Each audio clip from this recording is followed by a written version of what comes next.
As men, we don't recognize the honor it is to be a father. So what does that mean? It is to really influence another human being to serve other people. It's not just your genes. It's not just your genetic material. It's your vision of making the world a better place for other people. You can pass that on. And that's a beautiful gift, man. Your role as a father is critical. Do that again.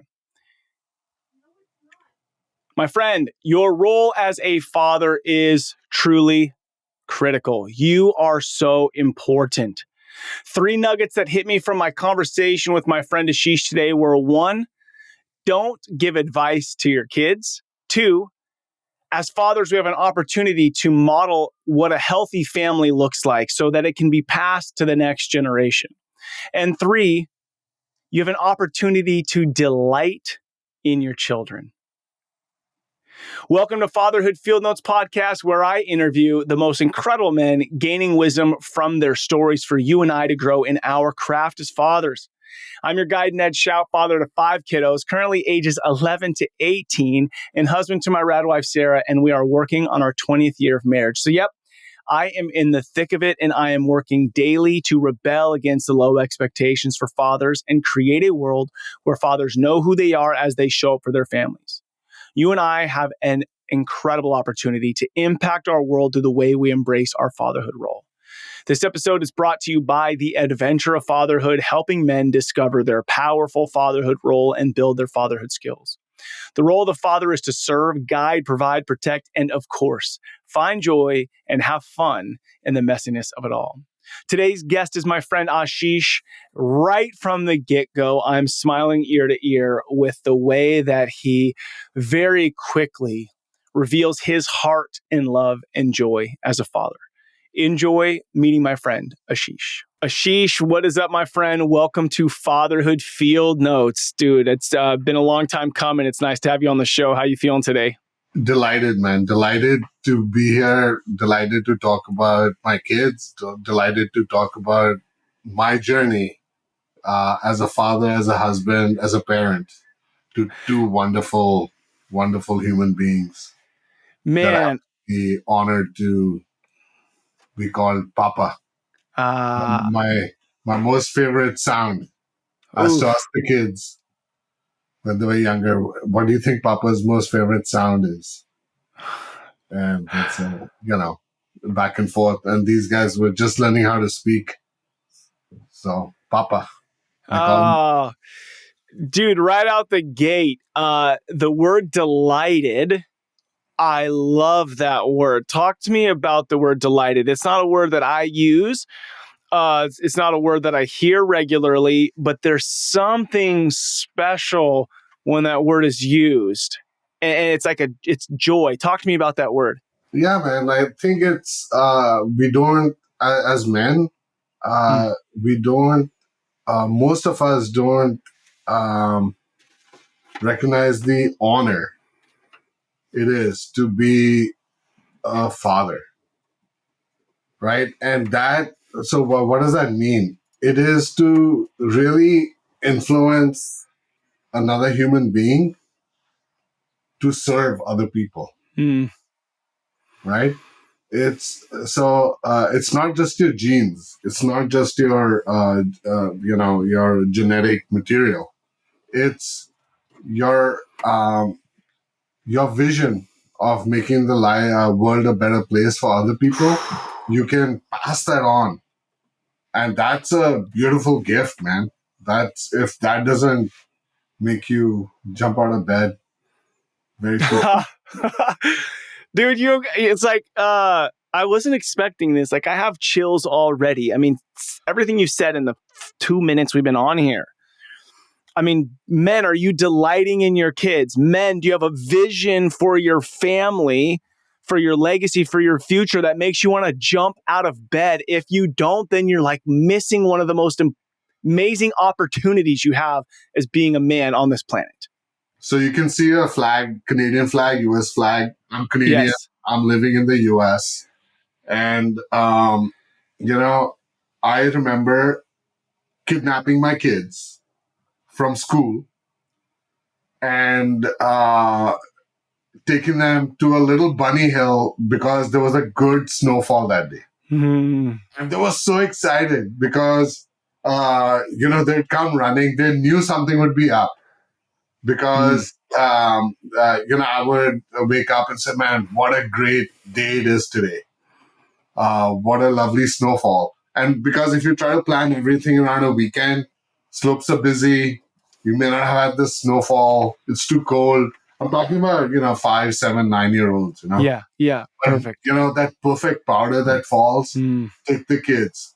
And I grew up in India, and the kids got into hockey when they were really young. And I would make myself available to them to teach me how to skate. It is so much fun just to learn. You see life in a totally different Mm. lens through the excitement of a child, through learning a skill. I get emotional, man. It's Mm. it's a special gift that men have. Ah, yes, yes. Oh, all right, I'm going to ask you a couple questions, like some kind of like intro burner questions here. How old do you find yourself today? How old? Man, I can take one step in front of the other. I can do as many push-ups as my 19-year-old. Yeah. I can keep pace with my daughter, who's 21, and she likes to run. So I think I'm not that old yet, man. Yes. Okay. That's a good answer. I love it. I love it. How many years you been married, Ashish? 25. Ah, 25 brother. years to a wonderful woman Mm. who's done a fantastic job as a mother, Mm. right? Um, I've had the gift of fatherhood Mm-hmm. with her, you know, being a player Yeah. in this play, being a Yeah. character, very important character Yeah. in this. Yeah. Yeah. Letting you be all that you could be as a father by her being all that she could be as a mother. It's a complementary. It's messy and it's hard. And after All right. 25 years, I'm sure you've got Yeah, stories to and, share it. But I'm a father of a daughter. I want the best for her, and it's a different set of things I want for her than I want for my son, yeah. right? Because for her, I want her to experience motherhood and Mm. express her uh, nurturing ability. I think all women have that, Mm-hmm. and I want the best for my daughter, right? To compete and to be toe to toe with uh, men her age, her cohort, Yeah. Yeah. but don't don't try to become a man, Mm. right? What's the difference there? Nurturing, man. Like Mm. it's how we. Yeah, there's. I think. Yeah, let's talk about fatherhood. I'd love to go into that topic because, like I and I think it comes from a good place, right? Because I want people, at least men who are listening to what you and I are talking about, to be inspired to be fathers, Yeah. right? But as part of a family unit, Yes. Yes. right? Okay. Right? Not become a father and push the mother out, or Of course. retreat into a different, like only be what maybe our grandfathers were, not even our fathers, but our Mm. grandfathers were, who were not available emotionally to their kids, right? So we made progress. We want to keep it there, and um, it's about playing your roles to the best, man. Yeah. Like Yeah. mothers nurturing, fathers providing, protecting, direction, discipline, Mm-hmm. role models, Yeah. right? Like, Well, let me ask this question because I think that fatherhood, a really critical component is, as you said, role model. And one of the things that we get to be a role model in, if if if if we invest in this, is our marriage, right? Is showing our children what a marriage looks like. And we don't need to spend a lot of time here, but since you've hit this pretty amazing marker of 25 years, if you were speaking to Ned, okay, I'm about to celebrate my 20th year, or maybe somebody at 15 years or 10 years, what would you say to them as a man of wisdom at 25 years? What would you say? Hey, this is important when it comes to your marriage, your bride. Hmm. What's that word of wisdom you'd give? Oh, wow. Don't try to be a mother, Mm, right? And protect your boundaries as a provider and a father. yeah. And it's, these are negotiated over the years between a couple. Yes.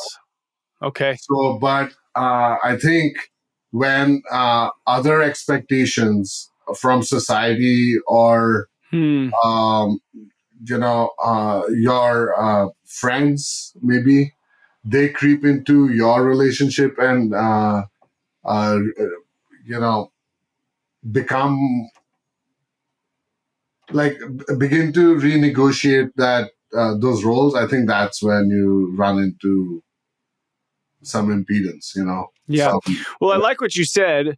Is honor the other person, right? As far as like don't take over their role, but then also you said you negotiated over the years, right? So you not based on what the outside world is saying, but what's working for the two of you is like continue an open conversation because we're continuously becoming, right? There's no destination. So I like that. Like keep that lines open between the two of you to create, right? And that's our opportunity as human beings, is to create a life together with your kids. So yeah, I love that. I love that. Um, any other thoughts on that before I go to my next question? Yeah, no, I think that's pretty much it. Like it seems ambiguous, but it's your own story, right? It's my uh, story that Mina and I chose to write together, chapter by Yes. chapter. Yes. Don't try to insert a plot from outside. Don't try Yep. That's to great. create a plot twist or ending that I'll give you an example, right? If so my wife is very qualified. When we got married, she was making more money than I was, right? We were both starting out in our careers, and she was very successful. And over time, she felt that she would be incomplete without uh, motherhood, Hmm. like in her title. Yes. And she was so immersed in that role that career for her became a second priority. Now that has an impact when you're looking at how much disposable income you have, how Right. much how big your uh, square footage of the house is, and all the things that money affords you, Right. right? But I'm so grateful to Mina Hmm. for giving us that nest, right? I don't think chokes me up. Yeah. I love hearing you say that, and I love men hearing it because I think it's like a missed part of our conversation is, and I love how you said she felt incomplete without motherhood. And we celebrate moms, but we don't necessarily celebrate motherhood, the title. And you even said that the Yeah. title of motherhood. And it's such an amazing opportunity. And even the word nest. I mean, I love all the words that you use. They have so much weight behind them. And I think especially men with daughters, and you said it for your own daughter that you want her to experience motherhood. And I think if as fathers we can teach our daughters that they can be, your words, toe to toe with the boys in their cohort, their age, but not become a boy, right? Not become a man. That's not what I want for my daughters. I want them to have the full experience of life, and what a gift to be a mother and to create the nest and to have the fulfillment. Yeah, and I'd like to kind of flip it on its head, right? That what women are, they bring life into the world, Mm, right? For men, trying to be women is stupid. It's mm, so bizarre, right? And I think that is where there's so much conflict in, in society, yeah. where everything is trying to be like, flush, like plain, like equal. Yeah. And it's impossible. Like, how can I be uh, a woman? And I'm not talking about the politics of it. Yeah. Like, Yeah. I'm just saying, like, I cannot bring life into the world like a woman can. And Right. in her doing that, she is way above me, right? Yeah. Way Yeah. special, Yeah. right? It's it's stupid for me to try to compete. Mm, We all of us wouldn't be here without our mothers. They yes. brought us into the world. I love it. It's beautiful. I know. I have 4 daughters, and talking with this about them, I feel like there's this culture pressure for them of like, what are you going to do with your life? And that gets placed above the opportunity to be a mother. Like that becomes like, well, I'm going to be a lawyer. Yeah. And I want to be a mom versus I want to be a mom, right? I want to bring life into this earth. And then I might also pursue one of these other things, but Yeah. we put the career above the motherhood so often, and it's unfortunate because then I think a lot of moms who are just a mom, right, feel like that, just a mom versus the what a gift to be a mom. And I bring this quote up a lot. C.S. Lewis has a quote. um it goes something like, the homemaker is the ultimate career and all Mm. other careers exist to support the ultimate career. Yeah. It's Yeah. fire. It's gold. Yeah, it's Yeah. gold, and so good. Okay. With that being in mind, as far as one of our roles is to provide, I love and hate the question, what do you do for a living? Because we use it to size each other up. I ask the question to show that fatherhood's a level playing field. But in 30 to 60 seconds, what is it that you do to provide for the family and provide value out in the world? So I'm a serial entrepreneur. I have businesses in Canada and the US. I'm a home builder. I am an engineer, and so the businesses I have in the operating businesses, they are technical in nature, Got it. telecommunications and diagnostic imaging. Okay. Um, so yeah, it it allows me. So a couple of things. So it allows me to live my politics, Hmm. and my politics is around entrepreneurship, which is I think it's the best tool to redistribute political and economic power. Hmm. Entrepreneurship.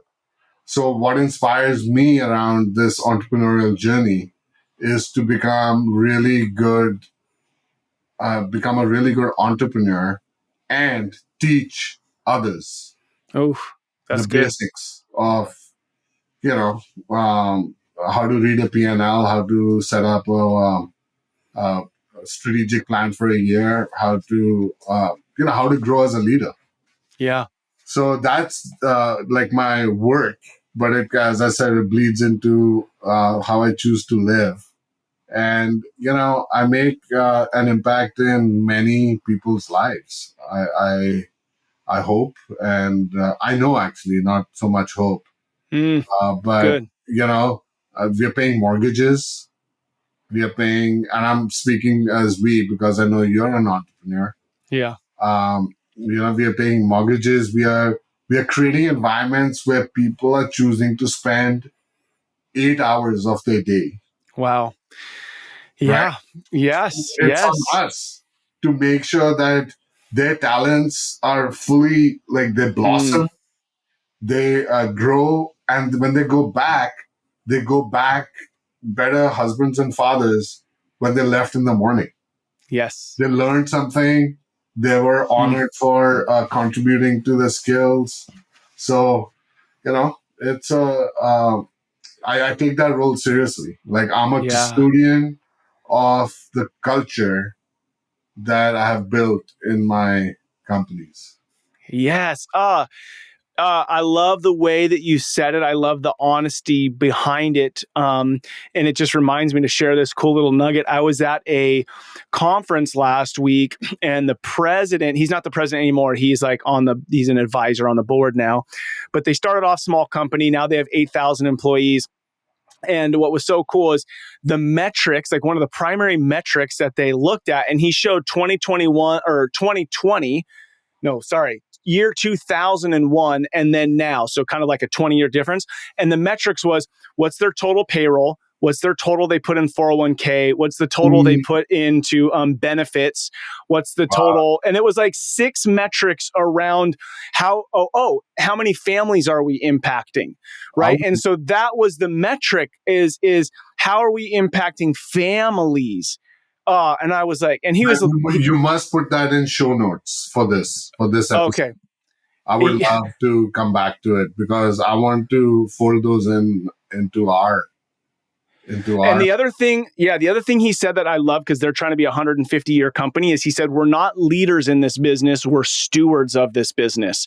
And I just thought, and if you and I look at that as fathers, what if we were stewards of family, right? Because we want, like you said, your daughter, your son, I want my kids to be able to, so we're stewards of what it means to be a family. That means that needs to be passed down to our children and our children's children.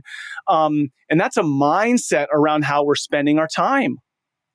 Man, I'll give you a kind of disjointed anecdote to what you just said. So I hope I don't get into trouble with my You daughter won't. for Oh, okay. sharing this. She said to me that so she is sharing a flat, an apartment. She's at university with 4 other girls. So it's a 5 bedroom space they have. And they were sitting around, and this is, she's recounting this. She said, I was shocked that none of my girlfriends have seen their parents hug or kiss. Wow. And oh my goodness, talk about stewardship, right? Yeah. Yeah. Like if your 20-year-old daughter or 19-year-old daughter has this revelation Wow. Yeah. in a group of peers that you said, "Dude, man, like that was such a low bar, right?" But then you think that, my goodness, like this is again that honor, right? Yeah. Like this Mm, is such a easy way to model, mm, uh, uh, you know, um, the family dynamic and respect. And do Mina and I have uh, an occasional falling out? Absolutely. yeah. But Yeah. we work so hard to make sure there's no resentment, Mm, right? Yeah, like there's a disagreement, and you put 4 people in a car and say, "Where do you want to go for dinner?" Right? You yeah. can't decide between pizza or Chinese, and that's a low stake decision, Right. Right. right? And when the stakes get higher, like it's they can be uh, it can be a lot more emotional, right? That emotional energy, and if you're not, bring it in, like bring your uh, point of view, deal with it, and I think that's another thing, man. Like about being a family unit, like Mm. custodian of Oh, uh, like being a family unit. I feel that let's talk about boys who are raised by a single mother, right? And I say this with a lot of respect for a woman raising a boy to the best of her ability. yeah. Okay. So let me preface it. However, what I think, and I've noticed this, especially among friends of my son, boys who are raised by a single mother, the context of the story that the boy hears from the mom Hmm. is one where the father is uh, put down. Right. I'm struggling for the right words. I don't want to offend. Again, to for a woman to you know raise kids by herself, extraordinary effort. Yeah, of course. Like it's hard to do it as with two, right? Yeah, yeah, You and I, we have happy marriages, and it's hard. But for imagine sure. doing it alone. My I goodness. know. Big kudos, but it doesn't change the fact It that doesn't that change boy the grows fact up. that the Yeah. boy grows up in a like a mindset where women again become there's an imbalance, Yeah, right? he sees And one like perspective. I'm bringing this back into this point we were talking about, where you have disagreements, right? You live together, you have disagreements about how to parent, how to spend your weekend, how to spend money. There's so many points of friction potentially. And when you have a woman looking at raising a boy, they end up being incomplete. And the reason is my kids know from whenever they were aware that, you know what, dad's being an asshole Yeah. and mom's not being reasonable right now. Like Hmm. they know, like, oh yeah, this is, red corner, blue corner. Like this fight is uneven Yeah. today, Yeah, right? yeah. So because they're very aware, but like again, I think it's really important to have these differences out in the open. Show your kids how to resolve them. Yes. Yes. Yes, because so you said they're very aware of, and I love the two. They're perfect. Dad's an asshole and mom's unreasonable. I mean, it's like paints the picture perfectly. But they're hyper aware of it, but they're also hyper aware that in a room with five girls that the conversation could even occur and four girls say I never saw my parents kiss. And they're aware of that too, They're aware right? of that too. And what a simple and missed opportunity, and for a man to like pursue the heart of his wife and dude, it is a lot of work and it is messy, but your daughters need to see it and your sons need to see it just as much as they need to see like dad's an asshole today, and that is also normal. Like obviously we don't want it to be every day, but Yeah, there are it's yeah, going to happen. It's going to happen. Now you want to learn to resolve that, and I don't know what word you use, resolve or reconciliation, but they need to see all of that, otherwise they're not going to know how to do it themselves. right, right. And they know, and absolutely, man. Because again, I think it's super important to model, right? Model these Yeah, we skills. got to model it. You got to model these skills, and you've got to come from a place of, my wife and I, we came up with something. Like when the kids were really young, I'm talking about toddlers. And it went something like this, that kids are like paparazzi. They'll take a mental image of your worst behavior, Oh, wow. right? So it's um, so so important to be aware that you Yeah. have opportunity every day to model good and bad, man. Like Yeah. there's been weekends where I've been pissed off and had a beer and another one, and then found an excuse to watch golf or something, and then have a beer in my hand on Saturday, and then the whole weekend's gone. just because I'm pissed off. And that's I'm modeling behavior, but that's not what I'm proud of. Right. Right. And it's very important for me to kind of reset and say, oh, that was not good. Right. It's not about me. Right. It's about these two. Yeah. Right. Why am I not factoring them in this equation? Like, why? Yeah, and once you come to the awareness, right, then it's like, okay, now that I'm aware, then I resolve and I am able to teach them from that, because they're going to find themselves in those situations too. Yes. Right? It might not be the exact same thing, but they're going to go, okay, I'm stuck. So the goal is, how do I not be stuck for my life? Right? Yeah. There's going to be these moments where I'm stuck, but they should be micro, quick moments that I come out of. Yeah. Like, on moments like that, like, I kind of say to the family, okay, guys, let's go out for a walk. Right? Let's go to a public place. Let's go, you put on your helmets. We'll watch both of you. Let's go to a public place, which kind of gives us the space to take the energy down.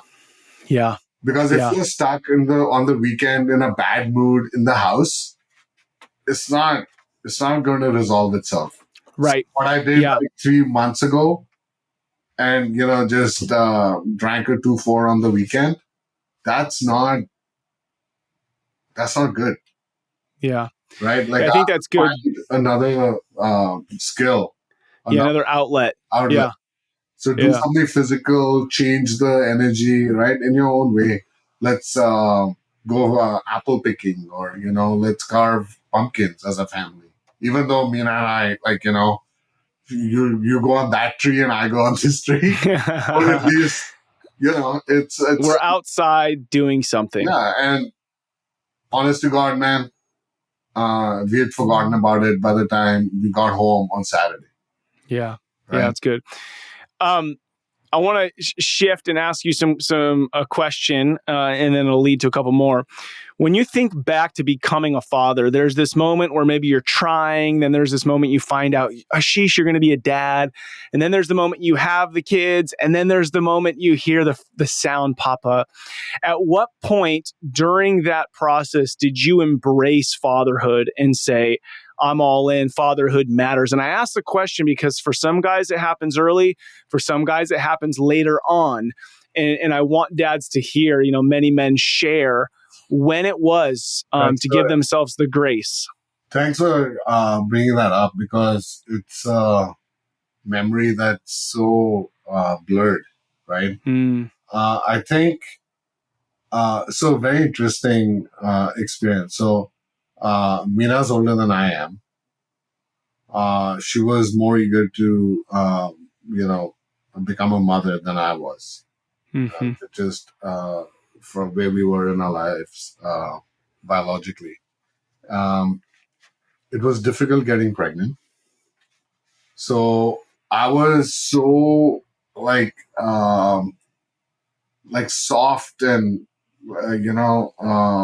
caring towards Meena, because this was a journey that she wanted to step into. Yeah. Right. So I was in that fatherhood mode. So through her. Right. Got it. And I remember, we were struggling to get pregnant, and I didn't want to hold infants and toddlers. Like I said, you know what? I'll wait for my own. Right. And then the babies came. Right. And I think it was a little later. Right. Yeah. 18 months or something, that I became attached as a human to human. Right? Those first 6, 8, 10 months, especially for the second one, for Arman, there was novelty with the firstborn. Right? You read a book, yeah, she should be able to roll a neck. Okay, good. Yeah, all right. She's fine. Developmentally, she's on the curve. Yeah. That kind of curiosity isn't there, or wasn't there for me when Arman came along. And I think I bonded with him more when he was 18 months or like a little older. Like Yeah. was able to crawl and had developed his own quirks, like his own Be personality. able to engage a bit. Yeah, yeah. When did Papa become important to you? Because when you said it at the beginning, there was this joy that, that season is over in a way, right? I mean, you're not coming home from work having a 3.5-year-old run up to the door. That ship is no longer, but there's still this piece of Ashish that still has a soft spot for that. So when did that become a thing? Yeah, but the moment they could talk, man, and I must give a lot of credit to Mina. She really encouraged them to get excited about, coming. So, here's the other thing, right? Um, like the layered on something we just spoke about. I could horse around with them, roughhousing before going to Yes. bed. And like Mina would get so upset. Ashish, like now this is going to be my problem for Yeah. the next 45 minutes. I'm exhausted. And now you've got the energy up so high and you've had your fun. And now I have to quieten them down. And, invariably somebody will get, you know, hit by a pillow too hard or, Right. right? There's always, uh, uh, one party who feels they've got, what they didn't deserve, so to speak. But Yeah. you can't do it, man. You can't do it without a spouse. You can't do it without a mom who's trying to, who's always there. Okay, kids, Yeah. stop. Ashish, you go in your corner. You do, like Yeah. all three of you, time out, right? So it takes, those are fun moments, man. And like one Yeah. game we had, it was called the Devil's Hug. All right. So I would hug them and they had to squirm their way out. Right. So, and it was so much fun.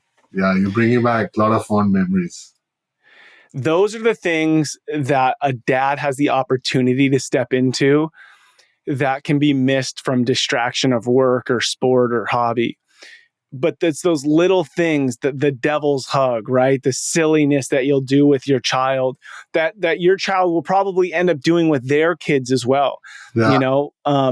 Like my dad is always playing gotcha last with all the grandkids, and he did that with my brother and I. And it's funny because the stage I'm at is I'm like, good God, we're going to try and leave my parents' house. It's going to take 10 minutes of us out in the car. Someone's finger's going to get rolled up in a window or smashed in a door because he's got you last. But it's those things. It's the devil's hug. It's the gotcha last. It's the connection, the bonding that you get to make with a kid. And that's what love is, right? Love is this just like being vulnerable and open in yourself and being loved and wanted and being with someone else, regardless of like what you do, what you look like, what your status is. It's so good. So good. When you think about the role of the father, Ashish, what would you describe the role of the father as? Man, so I think it takes a spectrum, right? So, Yeah. from the, so be a provider, a protector, um, teacher and a mentor, um, be a supportive presence, like, Talk to me about that for a minute. What's a supportive presence? uh, you know, encouragement, emotional support, stability, like, make sure that, financial pressure doesn't seep into Mm, the house, mm, right? So that's support. Like, here, yeah, listen, that's important. right? Like it's not about the dollars, right? It's Right. about the bubble wrap that Mm, the dollars provide, yeah. right? And so, Yeah, I love the word stability. I think yeah, stability is huge. And so like you said, it's that's not what I just mean about by the dollars. supported, right? Like it's, Yeah. yeah, we spoke about role model, but on the, like, on the edges, be the one who provides discipline and structure, right? And now let me ask you this question, looking back, right? So your kids are 19 and 21 now, right? So Yeah. the structure is a little bit different. Looking back, because there's always like, hindsight's 2020. Is there any advice you'd give a dad around structure for like middle school and high school? As they step into from the little kid stage to kind of like starting to have freedom and flexibility and friends. What kind of wisdom, advice, story would you share with a dad about creating structure for their kids? So I'll try to answer this, at least from my experience, at two levels. So one is ask what the kids want Mm, in their day. Like, how do they want to spend their pocket money? mm, How do they want to spend their free time? How do they, like, what's their study routine? What's their sports and hobbies? Right? Have them provide input, but be the one to make sure that the pieces fit together. mm. Right? Oh, I want to buy Apple headphones, right? Or Yep. something. Maybe they were too young for that when we started this. Um, uh, and if we come to it, I'll add more color around the financial part of it. But you give a kid $10, they want to spend it all on candy, Hmm. right? But then you say, okay, how about $2 to, like, church, or like our temple? We are Hindus, right? How about two Hmm. dollars for a charity, like to the dog shelter, Mm, right? So you can go buy $8 worth of candy, right? Or on Sunday or Saturday, I want to watch TV all day, right? Okay, great. How about this show in the morning, this show in the evening, and then you're going to go build,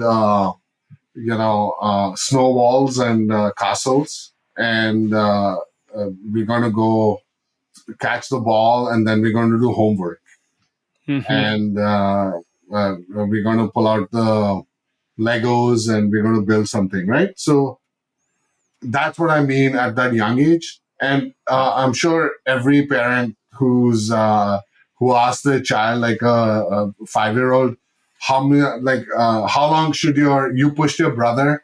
How long should Yeah. your timeout be? They'll say like 5 days. Right. They Or, always go absurd. Yeah. like it'll be, how about 10 hours? Right? No, 5 minutes is fine. Right? Yeah. Like it's so. I think that's on the like when they are adolescent and tweens or something. But I think what's really powerful is you living as a father, me living my life in a structured manner Mm. that, like, imprints the kids on having structure. Yes. Like, Yes. I So give if you a you, small yes. little rule we have. Whoever picks up their phone, like when we go out to eat, whoever picks up their phone, and this was when the kids got phones in like middle school, Yeah. or just coming into high school, they had to pay for dinner. Whoever looked at their phone. And now what's happened? No, during meal times, phones are away, Wow. and it is like that structure, Right. right? Those micro things that Micro are things, really that is structure, macro. Yes. right? Which have, and I'm sure we've all experienced it when we have a company over. My kids, man, like Mina is so good. Hey, listen, what movie you're gonna watch? What activities? When we'd had Hmm. friends over, like they would come up with a play, There were, six, seven of them. They'd make a play and they'd perform for all It's the so fun. parents, right? So don't sit in front of a screen. Unfortunately, Yeah. that's so. Man, there's a book I recommend any father who's listening. It's Mm. called The Anxious Generation. Jonathan Haidt, fantastic book. The Anxious Generation. I have to check it out. Yeah, So good. Okay. that's You've been structure. doing, yeah, Yeah, for structure. yeah. So you've been doing it. You've been opening up your field notes, sharing your life, sharing stories with us. The mantra behind this podcast is rebel and create. And it could be something simple like we're rebelling against having the phone at the dinner table to create, family connection. When you hear the words rebel and create, what's something that you are rebelling against in your world? And then what do you hope to create out of that? Yeah, I think what we touched on was I want to rebel against this idea that women can play a role of a father and a father can Mm, play a role of a woman. Like I want to rebel against that. yeah. Um, and wherever we look in advanced economies, it started from a good place where um, we decided to give single mothers money because of an absent father. We took, Yeah. we took a check as proxy for that model. So what I want to create is I want to create a family unit. Mm, I want to create let's get families back, man. I yes. was in Yes. this is like a very powerful experience I had, Ned. I was sitting in Toronto at the Air Canada lounge waiting for my connecting flight. And due to the weather, there was cancellation. So you can imagine this lounge getting full and full Hmm. and full. And, typically you have a seat open, a spot open on either side. But we're getting close and started talking to this lady. And she said, I'm traveling around Canada. She was First Nations lady. That, you must have heard that, and this is, I think, 2007, 2008 timeframe. Okay. She said, I'm traveling around the country. I'm part of the tribunal that's part of the Truth and Reconciliation Commission. Hmm. Right? So they were going to First Nation communities and they were listening to stories about, uh, schools, like the boarding schools thing and like the impacts that had on these communities.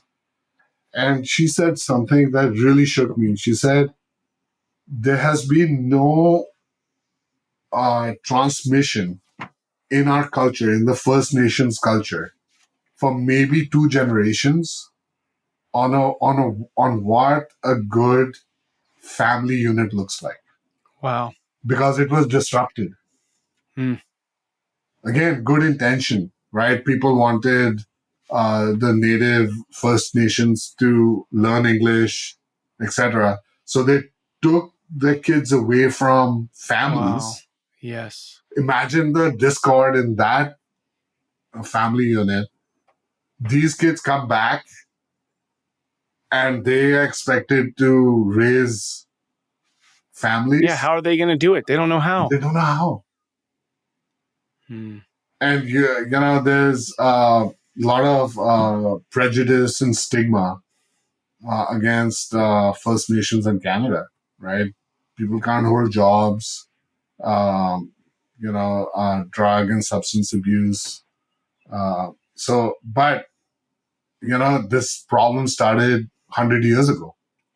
Yeah. And they had nothing to do with it. They just don't have that um, transmission, the cultural transmission on what a loving family is. So I want to create that. Yeah. Yes. Yes. That's so good. Ashish, I've noticed something when I ask you a question. you share a story, right? And the way you've done it is natural. Many of us men want to just give advice, like or tell how to do something, and you share based on experience. Talk to me about how to do that with your kids. How, as a father, do you use experience sharing with your kids as a guide, as a leader, versus do this, do that, don't Love do this, that don't do question, that? man. I love that question. And I feel so. If you want, we all have the same emotions, like from the age of 7 to 70. We feel betrayed, we Mm, feel bullied, we feel let down. On the positive side, we are happy and we feel loved and we feel celebrated and we feel important, right? And when it comes to the negative side, it is so easy for parents to give advice. mm-hmm, And what ends up happening is advice takes the form of judgment, mm, and nobody wants to be judged,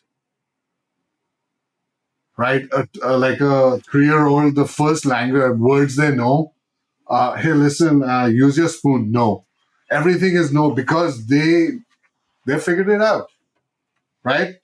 It's so hard. Let them eat with their hands, man. Like when they see other people using a spoon, they'll use a spoon. Don't get cross with a 3-year-old for making a mess. It's only Cheerios. Put a vacuum cleaner on it, you'll be fine.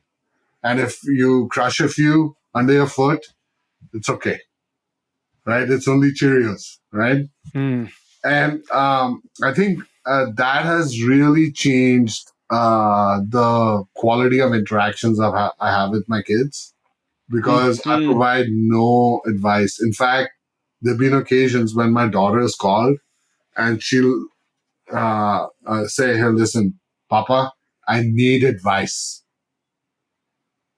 And I said, I'm not going to give you advice. You know that. No, Papa, I need advice. What should I do? Right? And because I made it a principle that I cannot, no matter how much information my child gives me, I can't be in their skin. mm, Right? Like, are you feeling, I'll give you an example. My daughter was so looking forward to meeting her girlfriends during COVID. Like, this is fall of 2020.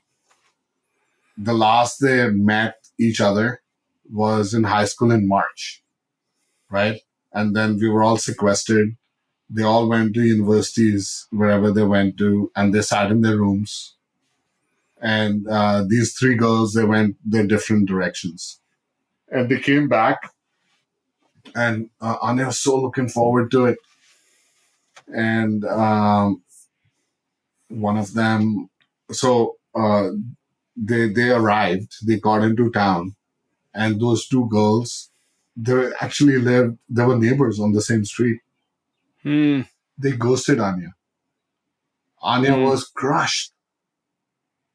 And, she said, what should I do? And she drafted a few texts. And should I send this? I said, listen, I don't know what's going on in their life. Let me tell you what happened to me.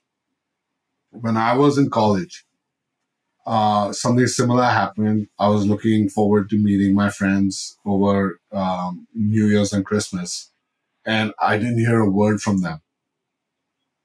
And I found out when we went back to college, like in late January, that one of the guys, one of my friends, his uncle had passed mm, on that, during Christmas. And there was, embarrassment around it because there was drunk driving involved, mm, right? So I didn't hear from him. Felt really bad that what happened. And when these girls came back at Christmas, she found out that one of these girls' parents were going through a divorce. Wow. Wow. Right?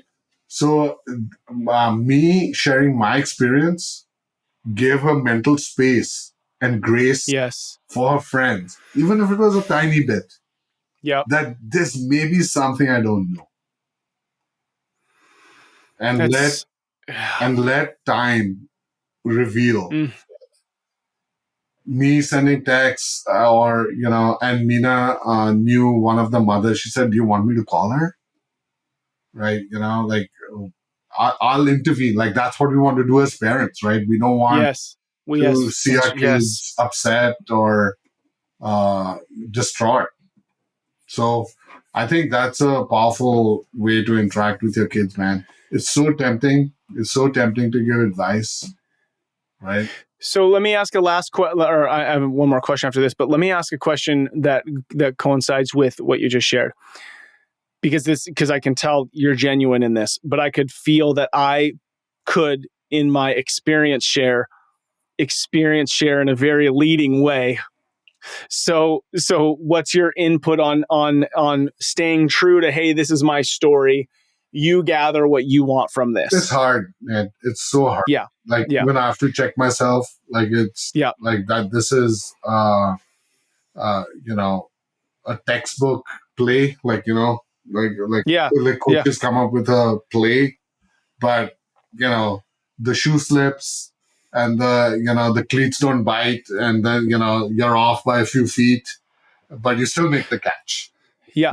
So I think that's the perfect answer, though, because the perfect answer was a vulnerable, honest one, where it's like, I, even for the rest of my life, am going to have to catch myself, check my motives, Yeah. because I'm a human being. Yeah.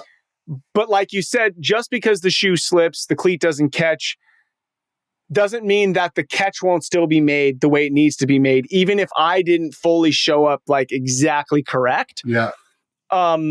And that's life, right? Like, that's kind of the messiness of what this is all about. So yeah, I love the answer. It's real. Yeah. And sometimes, man, like, you want to just, uh, especially when your kids are far away, you just want to hear their voice, man. Yeah. And sometimes you just say, like, my son calls maybe a third as often as my daughter, right? But sometimes I just want to have a conversation, just respond to what he's saying. But I tell myself, maybe he just wants to talk, right? He doesn't Yeah. want a response. And this is, like, don't overlay my interactions with my daughter, who she calls, like, sometimes even twice a day, both parents, right? Whereas it'll be a week from when I hear from my son. And when he talks, he just wants to talk. Yeah. I have to tell myself, hey, listen, if you try to respond, he may think I'm trying to solve his problem. Could give advice. So yeah, it's a hard one. Ashish. Yeah. Ashish, this has been wonderful, my friend. We could talk for hours about fatherhood. We both clearly love this so much. Before I ask my last question, is there anything I missed? Is there anything that's sitting on your mind or your heart that you want to share before I ask my final question? Man, I feel so privileged. I've known you for 4 years at least. Yeah. I follow you. I follow you on the work that you've done. And what a nice niche you've created in this, to have this such joyful conversation, man. Right? And I'll just say this, man, like, it's you're father of daughters. Girls have always had a way to kind of connect and bond. They do sleepovers. They make friendship bracelets. Yeah. They write letters to each other, right? They buy the same pajamas. Boys who used to, like, maybe you and I, we would collect tadpoles in our pockets and make ramps for our bikes. Boys don't do that anymore. Boys don't do that anymore, and I'm so grateful for these two boys, Ned and Ashish.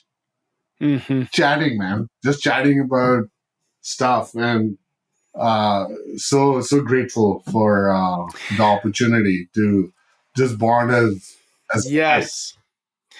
Yeah, it's important, and I think it's important for us to cultivate and to share with other dads. So just so you'll get a kick out of this, I do have one son. He's 14, and just the other day I took a picture of him. I should have posted it, but there's a new park being put in down the street, and I see him riding his electric bike back to our house. He figured out how to tie a wagon on the back of his electric bike, and the wagon was full of a thing to hold water, two shovels and a rake. And him and another friend had gone up to this, because there's piles of dirt up there, and they built a dirt jump. And it exists, but it is so much less than it was. And us fathers need to create those moments, because moms sometimes are like, oh, I don't know if that's safe. That's okay. Yeah. That's okay. Just like the Cheerio comment you made. Yeah. If he comes home with a broken arm, that's okay. 100%, man. It's okay. So you got to give boys, especially at that like 12 to 15 range, the freedom to go down the street, build a jump in a construction site that they may not supposed to be in, right? Ask for forgiveness later. And they need that little bit of rebellion. Otherwise, they're going to get to 20, 25, and they're going to do rebellion in a way that's going to, it's not going to be a broken arm. Yeah. It's going to be something that could be life This detrimental. is the way they're born, man. So, Yes. like this is the thing. So you see and I'm sure you have this experience, like we are leaking past the time limit, but I'll just share this, 18, 19, 20-year-olds, like if you can picture that version of yourself. If someone listened in to my conversation with my friends, they'd question if we liked each other. We'd always be barbing, Yeah. Right? Yeah. And why do we do it? We do it in order to test each other that, hey, listen, when I'm in a foxhole, when I'm in a bind, will you be there? Yeah. Will you have my back? Yeah. Because I'm testing to make sure that you don't get pissed off at my, catty remarks or, because, hey, man, I'm testing you so that, when I'm in a fix, you'll show up. Yeah. So good. All right, Ashish, I want to honor your time. My last question here, legacy question. Imagine 20 years from now, you peer into the homes of your daughter and your son. What is it that you see being played out in that home that you get a smile on your face, maybe a tear in your eye, and you just go, oh, I showed up and I passed that idea of family to them. What is it that you see? Man, those games that we spoke about, last man, Devil's Hug, yes. Cooking with the kids, putting ridiculous toppings on a pizza, right? Like, which might fun. be garbage, but doing it all, man. Yes. How about putting Smarties on a pizza with, that's what I'd like to, that crazy. That's the perfect image. Yeah. That's the perfect image of freedom, stability, the bubble wrap, all the things that we talked about. Ashish, this truly was such a delight to have this conversation with you, and that word that's now going to be a part of my life. But the joy that you carry as a man, as a strong, influential, like high power man, it was such a treat to spend this time with you. Thank you for the man you are, the way that you pursue life, and I hope that we just continue to stay connected over the years. Love, brother. All right, my friend. Until next time. Yeah. What another incredible conversation. As I reflect back on my call with him, I mean, in the first 2 minutes, just the word delight just stuck out to me. Like, I want to be the father that delights in his children. I want them to feel delighted in. The other piece that really stuck out that I'll be implementing into my own life is this idea about not always having to intervene in my kids' problem situations, lives. Like, take the opportunity to speak with them if they want, but not force myself in to intervene. And that when they do give me the opportunity to speak in their lives is to experience, share, and to check myself and do that as authentically and as honest as possible.